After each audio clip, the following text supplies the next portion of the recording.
Hello hi అండి అందరికీ. వినాయక చవితి వచ్చేసింది కదా. ఎంతమంది వినాయక చవితి ఎలా చేసుకున్నారో నాకైతే కామెంట్ చేయండి, మర్చిపోకండి. నా వీడియో కనుక మీకు నచ్చే ఉంటుంది, ఎందుకంటే ఫుల్గా చూడండి, నచ్చుతుంది కంపల్సరిగా. నచ్చితే లైక్ చేయండి. నేనైతే ఇలాగా రెడీ చేసుకొని మా బుజ్జి గణపయ్యని అయితే ఇలా పూజించుకున్నాను. నేను ప్రతి సంవత్సరం చాలా బాగా చేసుకుంటాను, ఎందుకంటే నాకు మెయిన్ డెకరేషన్స్ బాగా ఉండాలి. ఎందుకంటే బ్యాక్ డ్రాప్ డెకరేషన్ వినాయకుడికి పెడతాం కదా, ఆ బ్యాక్ డ్రాప్ డెకరేషన్ అంతా చాలా బాగా చేసుకుంటాను. మా హస్బెండ్ అయితే చాలా చాలా బాగా చేస్తారు. తన హెల్ప్ అయితే నాకు ఉంటుంది. వంటల విషయంలో అయితే నేనైతే వంటలన్నీ నేనే ప్రిపేర్ చేసుకుంటాను, అక్కడికి ఎవ్వరికి రానివ్వను.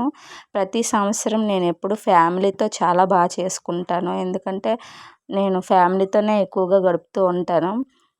ఏ పూజ చేసినా కూడా మా అత్తయ్య వాళ్ళ ఇంటికి వెళ్ళిపోతాను. మా అత్తయ్య వాళ్ళ ఇంటికి వెళ్ళిపోయి అక్కడ వాళ్ళతోని అందరితోని సాయంత్రం ఉదయం మార్నింగ్ పూజ చేశానంటే సాయంత్రం కల్లా గణపయ్యని తీసుకొని నిమజ్జనం చేస్తాం కదా, అలా అయితే అక్కడికి వెళ్ళిపోయి బొమ్మ అక్కడ పెట్టేసి విగ్రహం అయితే అక్కడ పెట్టేసి మా ఫ్యామిలీ అందరం బయటికి వెళ్తాము. కానీ ఈసారి మాకు అలా అవ్వలేదు.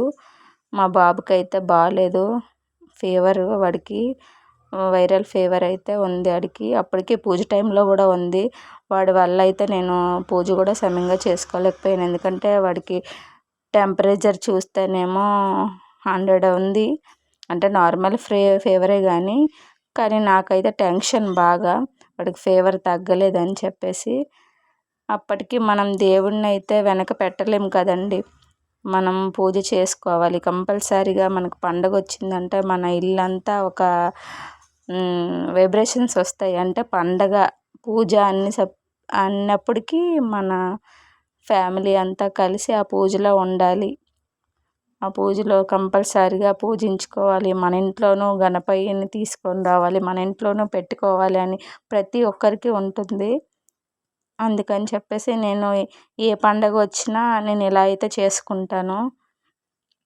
నాకు నచ్చిన విధంగా నేను చేసుకుంటాను. ఎక్కువగా చేయాలని లేదు, అంతకన్నా తక్కువగా నేను చేయను.